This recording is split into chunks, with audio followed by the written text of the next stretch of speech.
Sherlock Holmes was a phenomenon of his age. His creator, Arthur Conan Doyle, became the highest paid author of his generation, and from the stories forged a new form of popular fiction. And yet, having produced such a character, beloved by a nation, in 1891, at the height of his popularity, his creator brought the series to an abrupt end.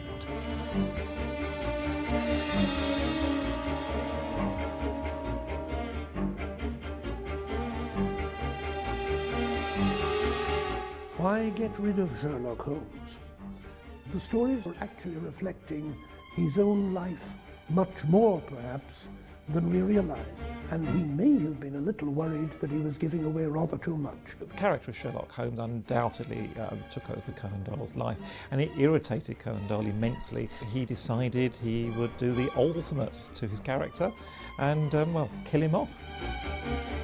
It has been suggested more than once that the inconsistencies in the stories were deliberately put in by the author as a sort of code leading to some sort of revelation. An investigation of Conan Doyle's relationship with Sherlock Holmes asks more questions than it answers. Was there something disturbing behind the story of his invention? What made a young doctor from Edinburgh produce this giant of a literary character, a character that has been performed and portrayed more than any ever created?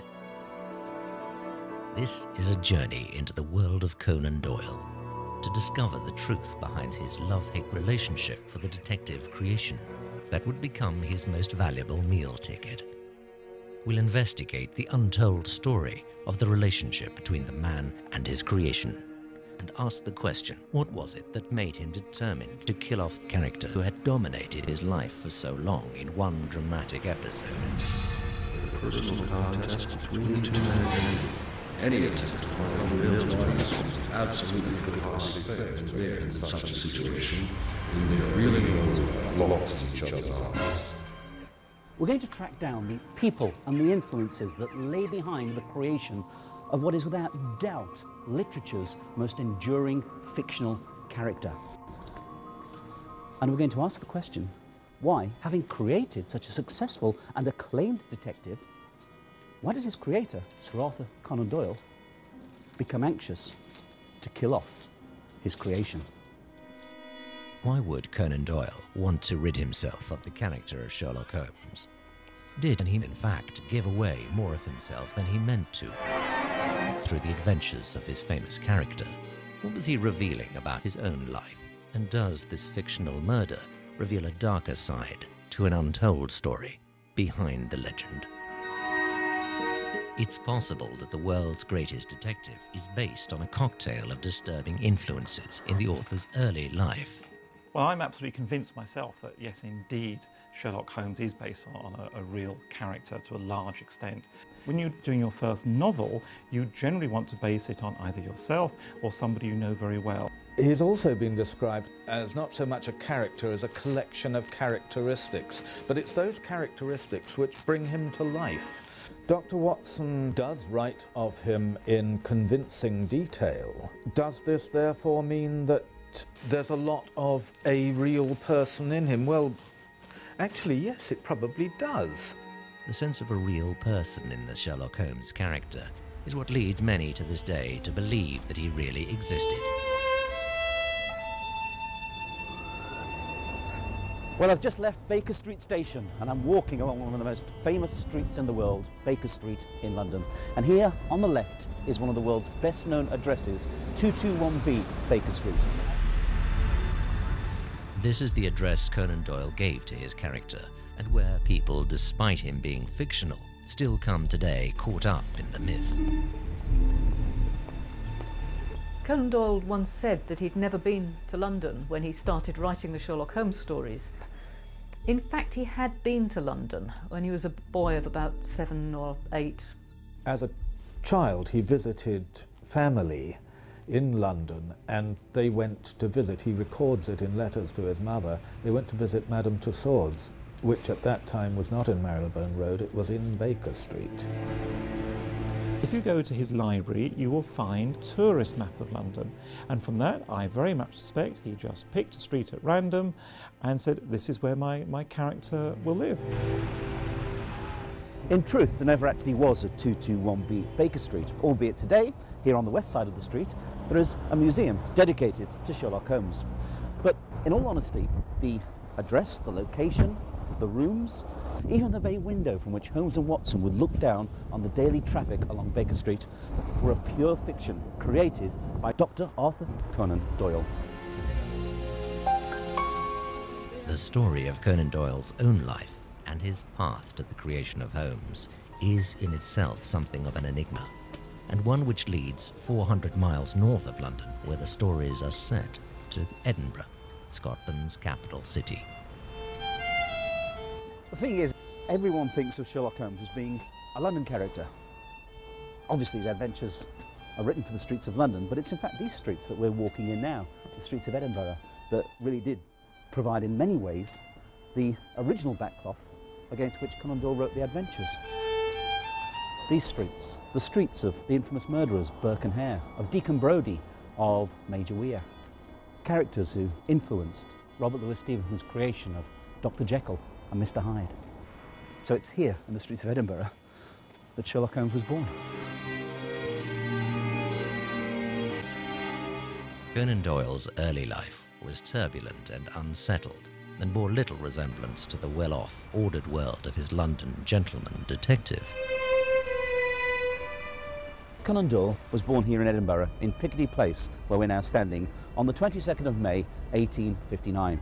He was the third child and eldest son of Charles and Mary Conan Doyle. His family were of Anglo-Irish Catholic descent, and not particularly well off.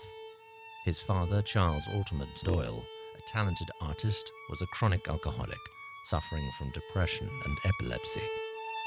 Charles Altamont Doyle was a fantastic artist.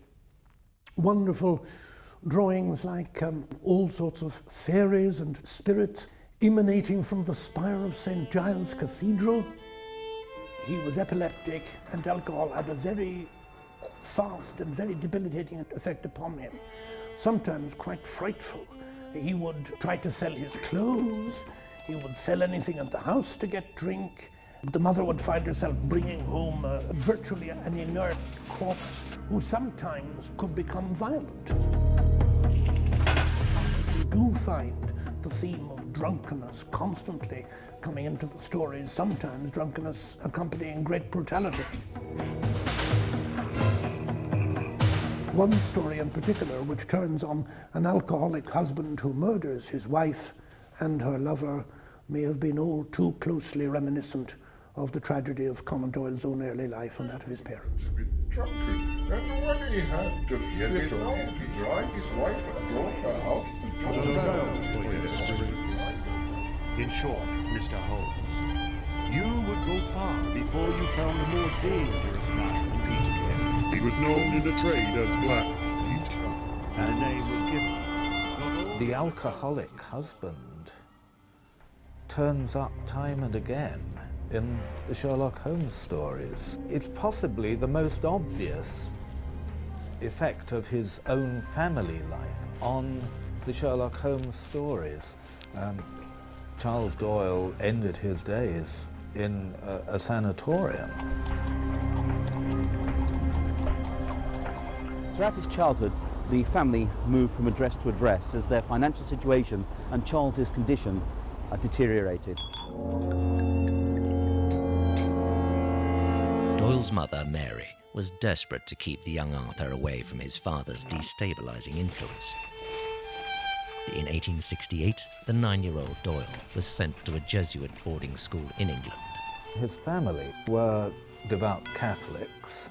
He grew up with the Catholic faith ringing in his ears, and he was educated at Hodder and Stonyhurst, which were Jesuit schools.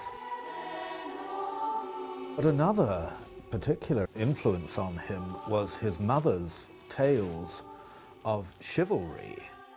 She regaled her children with stories of knights and fair maidens, and Conan Doyle's legendary chivalry is recounted by his own children. While appealing to the imaginative side of the future writer, these heroic fantasies may also have been an escape for the young Conan Doyle from the reality of his own harsher environment. Conan Doyle had been brought up quite poor, and he was the leader of a street gang in Edinburgh. He brought that in one of the earliest Sherlock Holmes stories for the Baker Street Irregulars. In an effort to provide for his family, he applied for a place at Edinburgh to study medicine. While his application was successful, he was far from the typical student. While studying medicine at the University of Edinburgh, Conan Doyle lodged here in George Square, now surrounded by university buildings. In fact, they still have a plaque on the wall here that commemorates his tenure.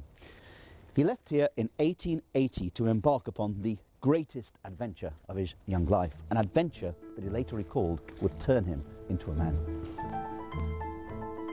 It was drilled into him, you must do well, he must go into a profession, and what better profession to go into than a doctor, because you'll be comfortable for the rest of your life. And I mean, he always said he hated Stonyhurst, he didn't particularly like Edinburgh University, and he regarded it more of a drudgery to get through it, but he didn't actually particularly like the work, and didn't find it particularly easy either. Although still studying, on the morning of February the 28th, 1880, Conan Doyle joined the crew of the Greenland whaler Hope on a voyage of several months in the dangerous occupation of seal and whale hunting.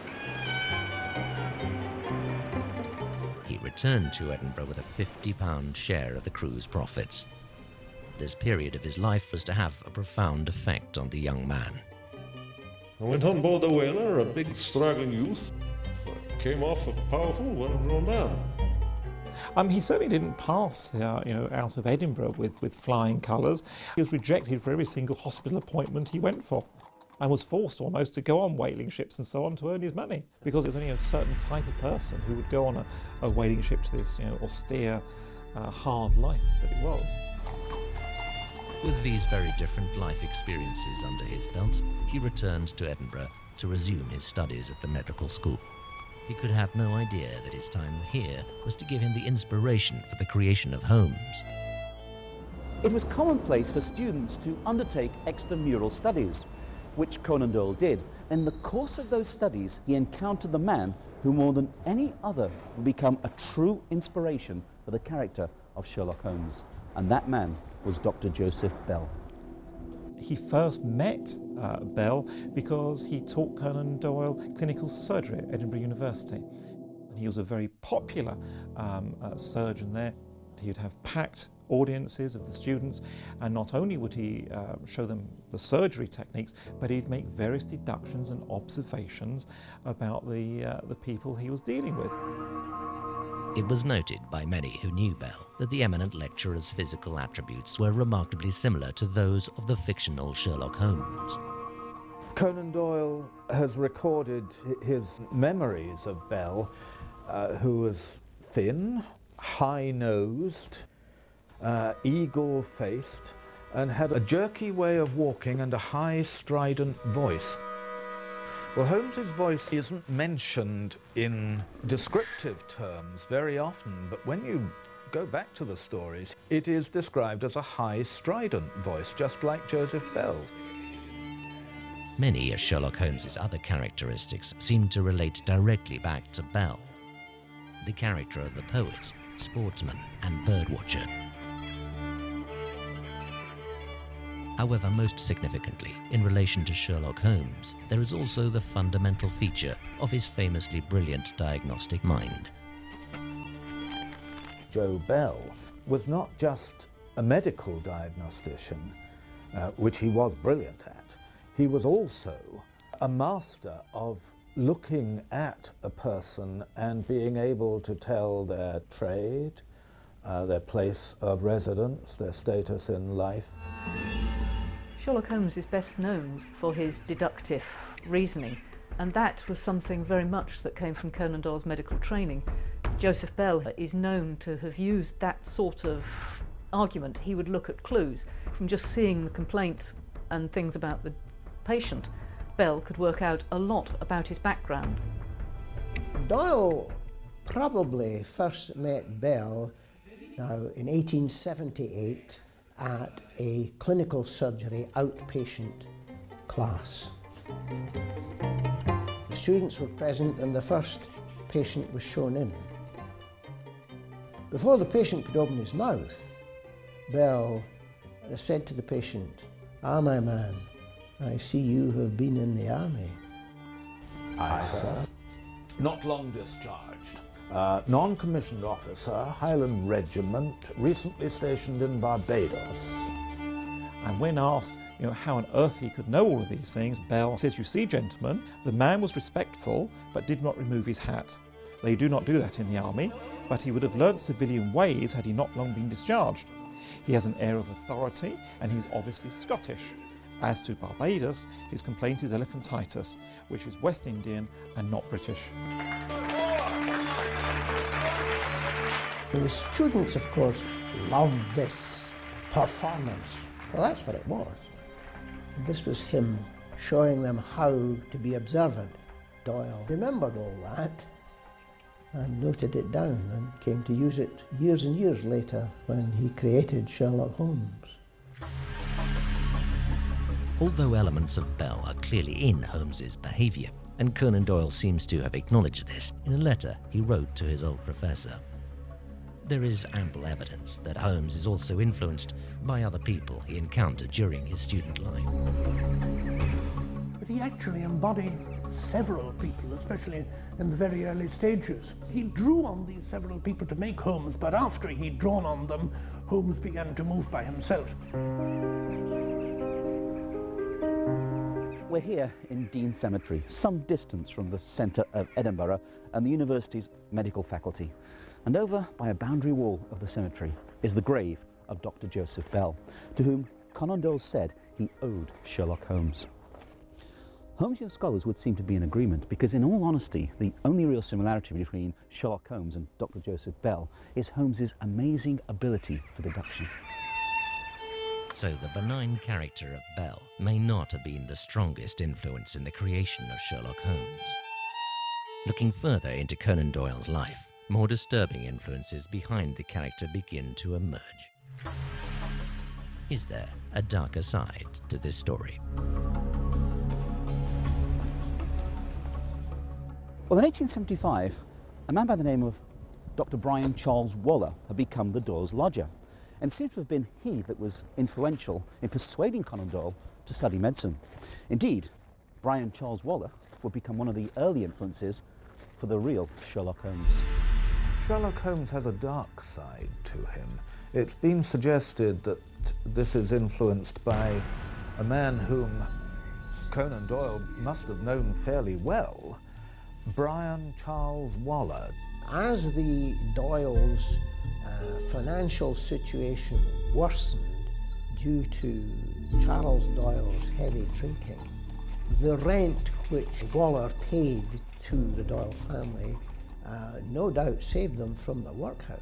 Brian Charles Waller, who was medical doctor of pathology and was seeking a place in the university, and called himself a consulting pathologist. And in fact, Conan Doyle would use that initially to launch Sherlock Holmes, that Holmes was a consulting detective.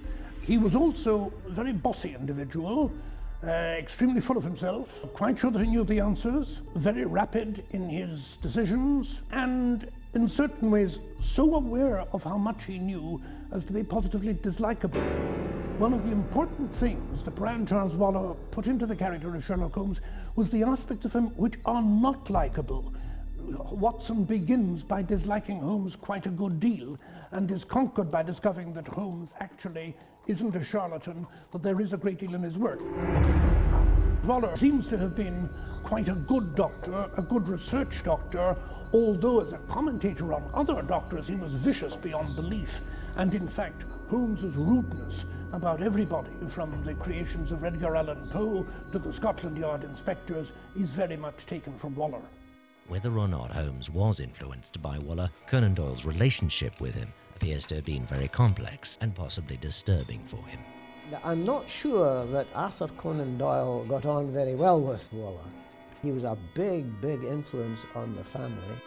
What we do know definitely is that Mary Doyle, Conan Doyle's mother, after her husband died, moved from Edinburgh, in fact was given a cottage in Yorkshire on Brian Charles Waller's estate. He lived at the big house, she lived in the cottage. He may have been in love with Conan Doyle's elder sister. There are some signs that he was. He wrote a poem about her music. But he may also have been in love with Conan Doyle's mother. Waller evidently got on very well with Mrs. Doyle, but another curious fact is that one of his sisters, and mark this, his sisters, was named Brian. Could it be that the Waller influences in Sherlock Holmes were behind Doyle's murder of his character? That this was a fictional attempt to get rid of a disturbing aspect of his life? It's conceivable that this could be one of the reasons behind the murder of Sherlock Holmes.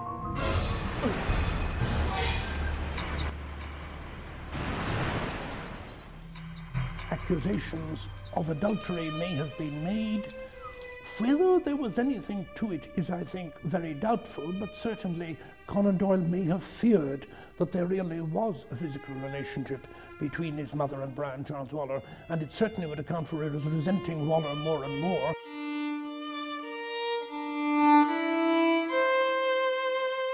Surely such family arrangements, together with his father's incarceration in the asylum, must have had a profound psychological effect on the younger Conan Doyle. Because of such early psychological experiences, his father's dissent, Waller's influence, and the hardships of his early life, Conan Doyle unsurprisingly brought darker elements to the character of Holmes that could be found disturbing. Holmes has been described as a manic depressive, and there certainly is evidence for heavy mood swings in the stories.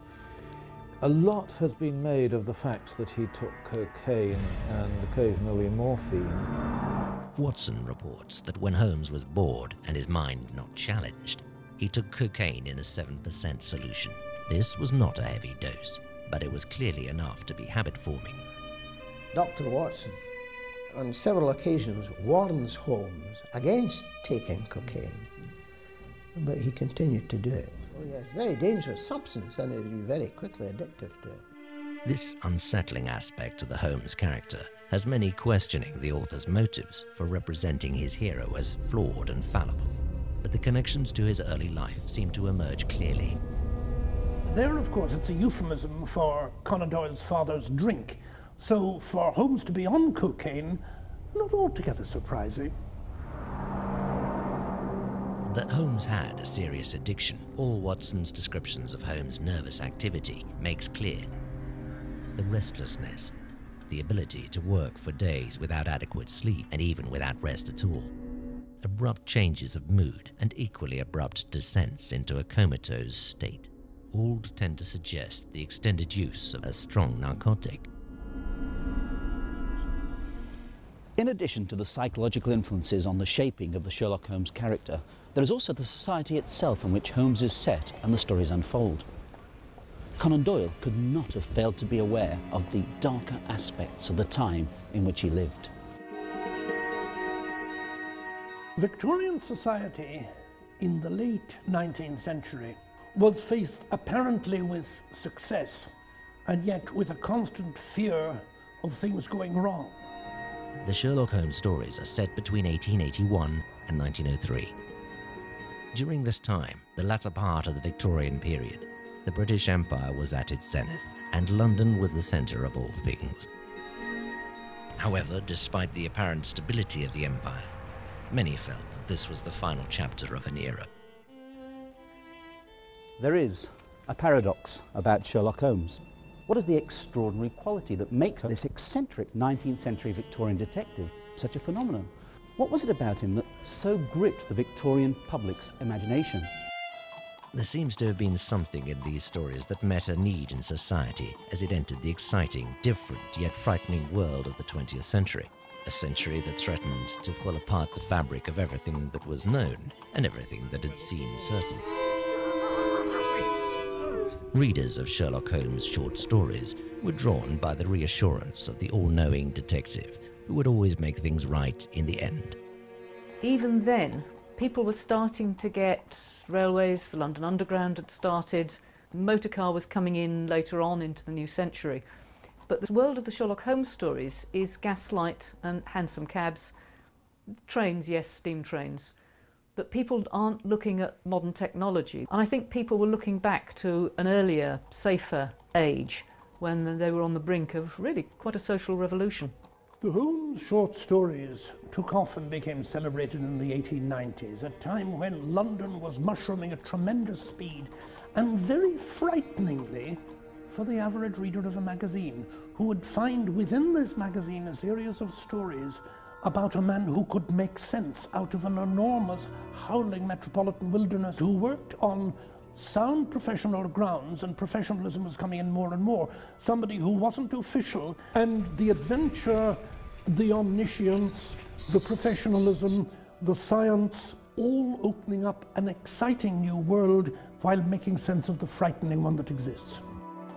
And so it was in the autumn of 1887, prior to the arrival of Jack the Ripper on the streets of Whitechapel the following year. London was ready for the arrival of the brilliant but eccentric detective Sherlock Holmes.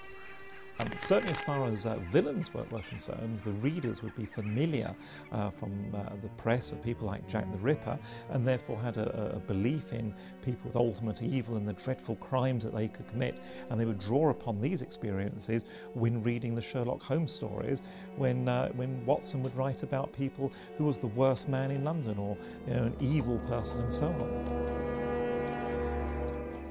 The dark and the light would have been the everyday fare for Conan Doyle, now practicing as a junior doctor in Southsea in southern England. During the long wait for patients in his consulting room, he did write stories and later recalled how he divided his time between his patients and literature. It is hard to say which suffered most. There is Conan Doyle, new in his medical practice in Southsea, not that many patients during the summer months, mainly full in the winter months with cough and colds and that sort of thing. So during those long periods he started to write. He wrote a few letters to newspapers and a few short articles, but he had aspirations to write a novel. After several early rejections, Holmes appeared for the first time in a 200-page novel with the title A Study in Scarlet. Conan Doyle found an unusual outlet for its debut, the 1887 edition of the colourful Beaton's Christmas Annual. It was one of the highlights of the 1887 annual, and it was from there that he was approached by Strand magazine to go and actually make the Sherlock Holmes stories. The Holmes stories had come at the right time, and the readership grew rapidly, setting Conan Doyle and his creation on course to making publishing history.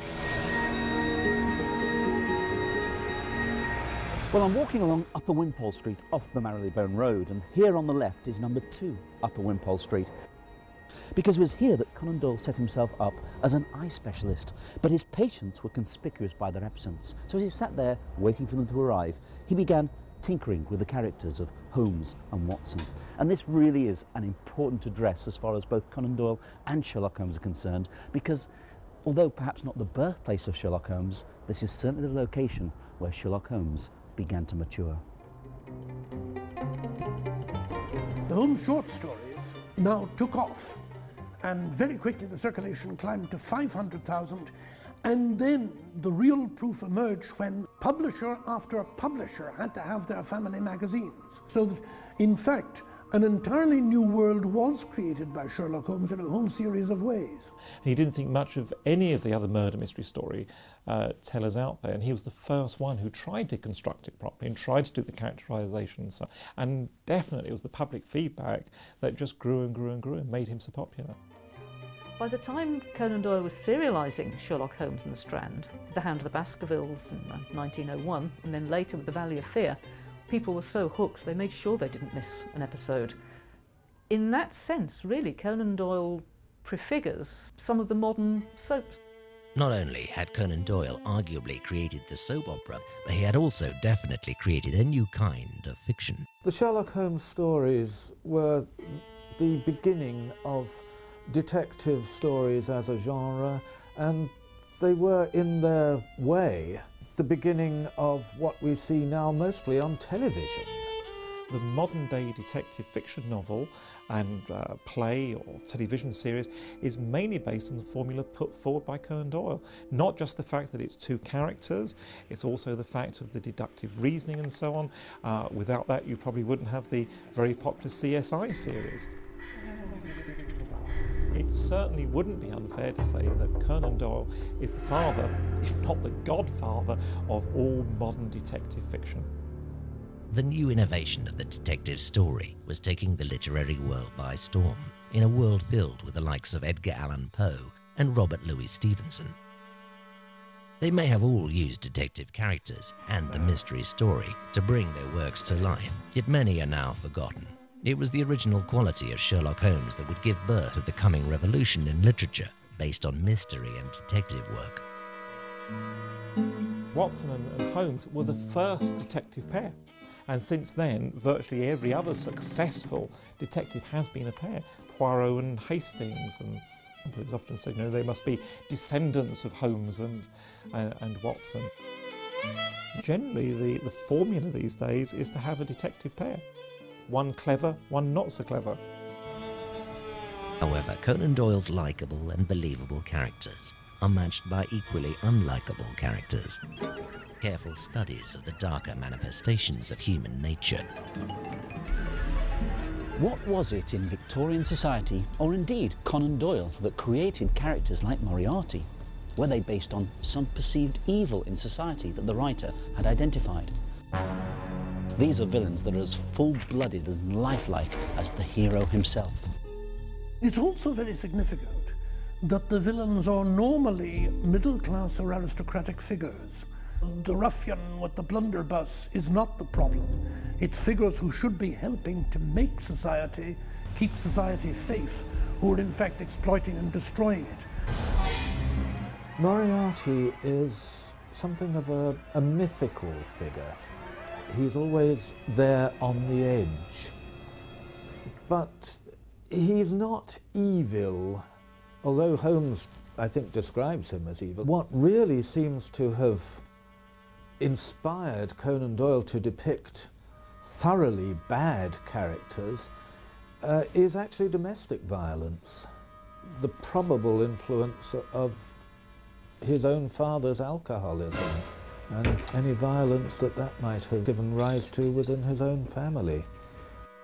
And we do see that in the stories, and that is actually more horrifying, certainly to the present-day reader, than Professor Moriarty's ingenious schemes.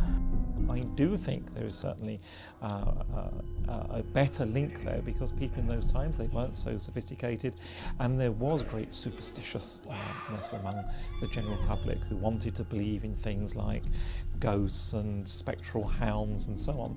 So there I think it did feed upon what the public either expected existed or hoped might exist. It seems then that what made him such a phenomenon as the Edwardian age dawned was that the stories had captured a popular mood, and that most could identify strongly with the adventures of Holmes and Watson. There was certainly an appetite in the public for horrible murders.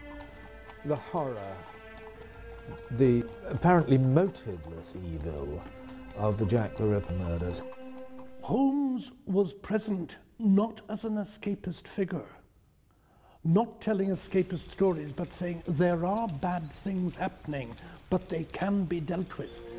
And the stories are full of social tragedy, things which Holmes can only explain, and tragedies which he cannot remedy. That's one of the great things about the stories. They don't try to give you simply an entry into a world which doesn't exist. You have a whole host of villains, all of which are perfectly characterised and perfectly painted for the reader, so they can actually believe in these characters. And again, it's because they were so believable that when he was killed off, that people thought he was a real person and wore the armbands in the street in his memory.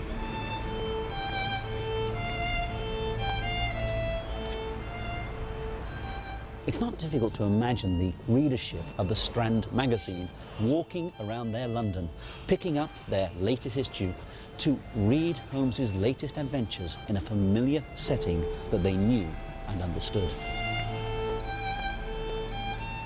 And such was his popularity that within a matter of months, Holmes had eclipsed his creator, and it would be the fictitious Sherlock Holmes who would go on to achieve immortality, leaving his author with a dilemma. The question is, having created this whole world of characters, and in particular, having created the character of Sherlock Holmes, why did he choose to kill him off? To murder his own creation?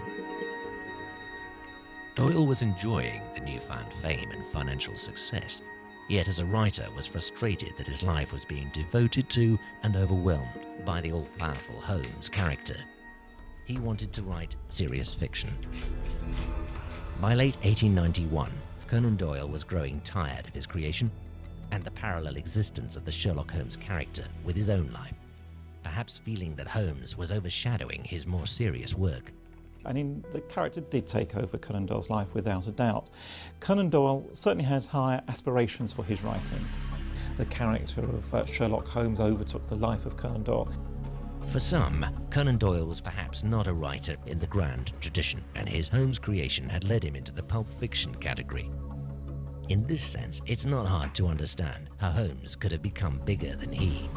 In fact, I would say, again, I'll be contentious here, that he wasn't a literary person. I don't think he hardly read any other books at all. Even though he had a library, I'm not actually sure he read anything. I don't think he was a well-read person. From what is known of his life and his influences, 3 possible reasons emerge for the writer's motivation in removing Holmes from his life. The simpler answer would perhaps relate to his feelings about himself as an author. The first reason being his ambition to do something a little more interesting. The second could be about his need to confront his own possible shortcomings as a truly great writer. Conan Doyle wants to be remembered not for his fictional creation, but more for his historical novels, his historical writing, his more serious work. And I think that's probably why he wanted to kill him off, and he was quite ambitious for himself. So although these books had made him a good career of money, he then wanted to go on and had higher aspirations. Conan Doyle was very pleased with his creation, but he felt, certainly from halfway through the first series of short stories, that the Holmes stories were hack work. They brought in the money. What he really wanted to do was to write stories of chivalry, of daring do. This is the sort of thing that he thought was really important. The third argument is perhaps more complex than the obvious, namely that he was tired of the character. Could it be that the darker aspect of his life was somehow bound up with his Holmes character, in a way that his creator could no longer tolerate? Overwhelmed by the Sherlock Holmes phenomenon, Conan Doyle was finally rejecting his dark alter ego and his early life experiences. There was perhaps just one other reason. There was, I think, nothing in Sherlock Holmes which Conan Doyle really disliked, but the stories are written unbelievably close to the surface. Conan Doyle wrote them at full steam. He made very few alterations in most of them after he had written them. That means that they were actually reflecting his own life much more, perhaps, than we realized. It's apparent that Conan Doyle was writing about the more difficult sides of his own life when he writes of alcoholism, drug addiction, and violence. It's not surprising, therefore, that having spoken of them, he should wish to dispose of them permanently through his fictional character. Even before he'd finished writing the first dozen stories, he told his mother that he wanted the last one to be absolutely the last. He wanted to kill Holmes off. And his mother said, "You can't, you mustn't, you shan't." She knew a good thing when she saw one. However, his mother's words went unheeded. His creator was about to make the biggest decision of his career. Conan Doyle was rapidly coming to the conclusion that he must kill Sherlock Holmes. But how would he carry out the murder? Deciding on a radical solution to his dilemma, Conan Doyle wrote to his mother, informing her how he intended winding him up for good and all. He takes my mind from better things. Conan Doyle did in fact write a second series, And at the end of it, he was absolutely determined to get rid of Sherlock Holmes. In The Final Problem, published in The Strand in December 1893, Holmes encountered Professor Moriarty, his arch-enemy, for the last time in a mutually fatal showdown. Having been on holiday to Switzerland, he was introduced to the famous falls at Reichenbach, which he thought would make a splendid resting place for poor Sherlock.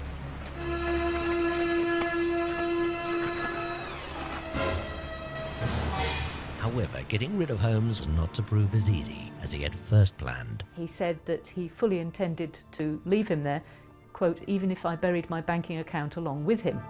And the public, of course, were not happy with that at all. The decision was to rock the Victorian public to the core. After The Final Problem had gone to print, Doyle received letters from distraught readers in tears. They could not let Holmes go. When Holmes was killed off in The Final Problem, some of the city workers went around London wearing black armbands in memory of Sherlock Holmes, thinking that he was a real character, and the sales of Strand magazine then plummeted. Members of the royal family were said to be distraught. There was a mass revolt from the general public, with the Strand magazine and Conan Doyle as their targets. What is certainly true is that the publisher, the editor, and the author received angry letters from readers. Conan Doyle gleefully quotes one in his autobiography from a lady. It began, "You brute!" The fears of Conan Doyle's mother were soon realized as 20,000 readers cancelled their Strand magazine subscription, outraged by the death of their detective hero. Conan Doyle was overwhelmed by the reaction. I was amazed at the concern expressed by the public. However, he was soon to be distracted from this public uproar by personal tragedy, which would shake the author's world to its foundations. His wife Louisa was diagnosed with tuberculosis. Conan Doyle chose to nurse her himself, and his dedication and devotion kept her alive into the 20th century. But this would be only the first in a series of blows for the writer. With the death of his father Charles, and later his son Kingsley in the great 1914-18 war, it may have been these combined stresses that sowed the seeds for the author's new passion for the occult and spiritualism. The belief that the spirits of the dead can communicate with the living, or, as he termed it, life beyond the veil. Seeking comfort for these personal tragedies, he became one of its greatest exponents. But the next development of his life was to prove that he was still on top of his game as the supreme writer of detective fiction. For the next 8 years, Doyle excluded Holmes from his life and concentrated on his other work. But in 1901, he had an idea for perhaps his most legendary work to date, one that would leave its mark for generations to come. But this novel needed a detective. He didn't want to create a new character. Why not use Holmes? The Hound of the Baskervilles was a landslide success and remains one of the most frequently performed stories today. What he didn't do then was bring Holmes back to life. He presented The Hound of the Baskervilles as an adventure that had occurred before the events at Reichenbach Falls. An American publisher said, name your figure. So Conan Doyle named a figure that he thought was way too high and would just send the American publisher packing. And the publisher turned around and said, fine, when are you going to send the first one? This made Conan Doyle, I think it's still true today, the highest paid author per word in existence. He might have been overtaken, I guess, by J.K. Rowling, but there's very few others who can make that claim. The Hound's reception showed that the passion for this great detective was as strong as ever.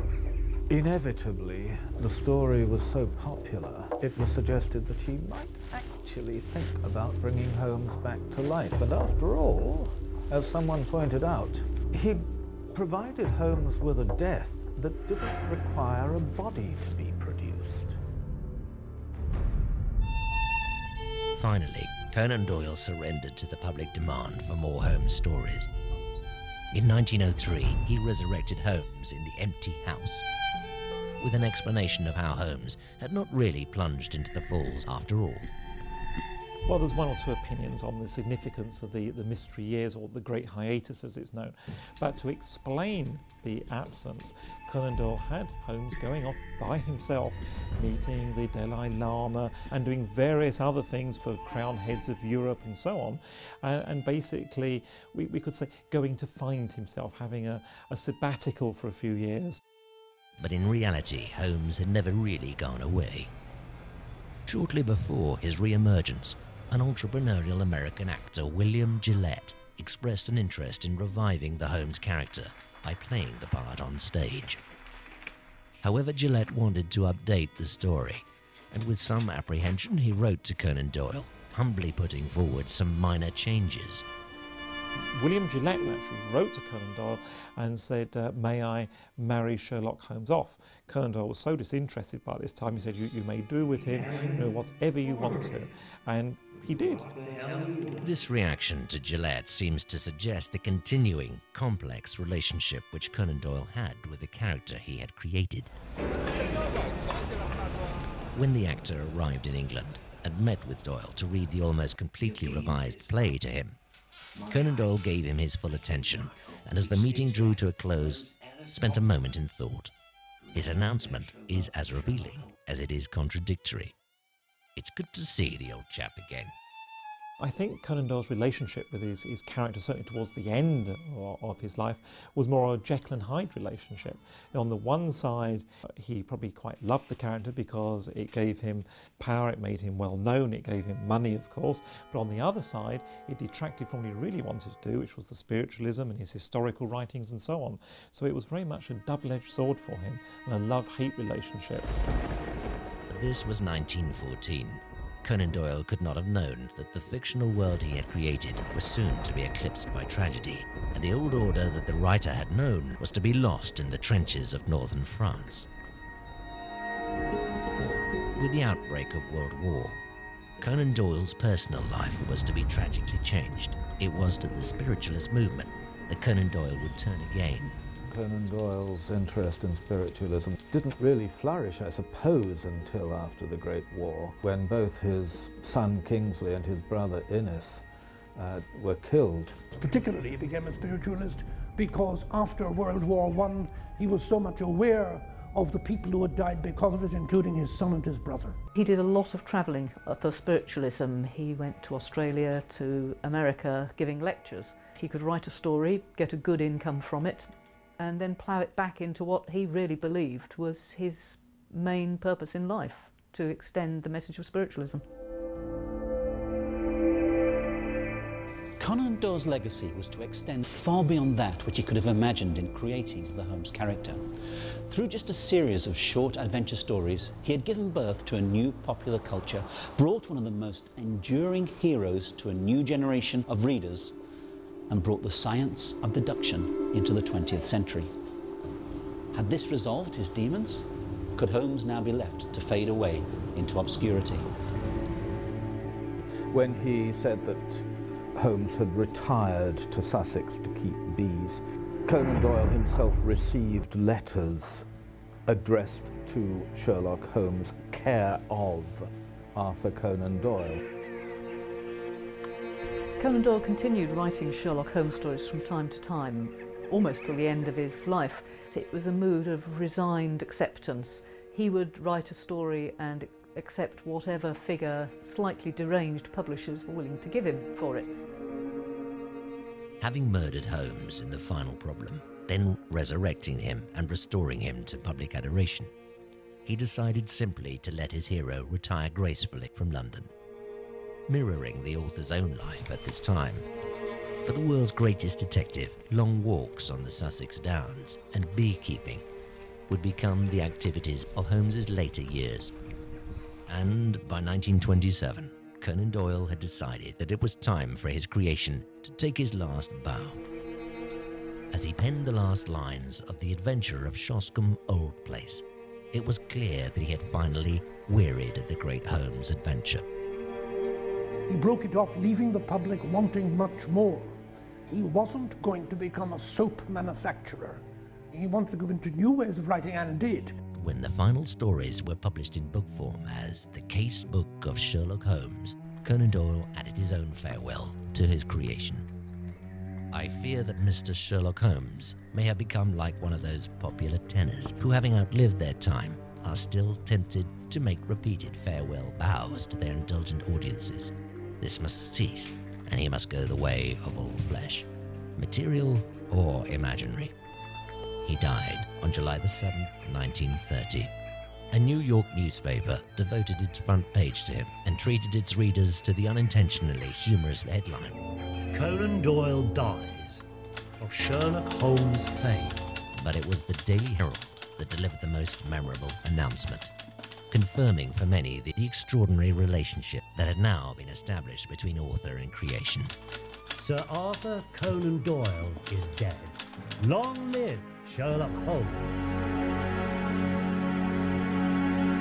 Doyle had left behind him an enduring and substantial legacy, the 4 novels and 56 short stories about his fictional detective. Ironically, his other writings are for the most part forgotten. It is perhaps significant that when Edinburgh wanted to honour the birth of its favourite son here on Piccadilly Place, they chose not a statue of Arthur Conan Doyle, but a statue of his creation, Sherlock Holmes. In death, as in life, Conan Doyle was overshadowed or eclipsed by his famous creation. Indeed, with a cruel twist of irony, given that Charles's childhood was blighted by his father's alcoholism, the only true memorial to the birth of Conan Doyle here, aside from the rather nondescript plaque on the wall, is on the other side of the road, where we have a pub called the Conan Doyle. We're still faced with the fact that today people will think of Sherlock Holmes without thinking of Conan Doyle. It is unfair. Without Conan Doyle, there would have been no Sherlock Holmes. What is it about this eccentric 19th century detective that made him so unique? What is that extraordinary quality that makes him such a phenomenon? And why is he still relevant even today?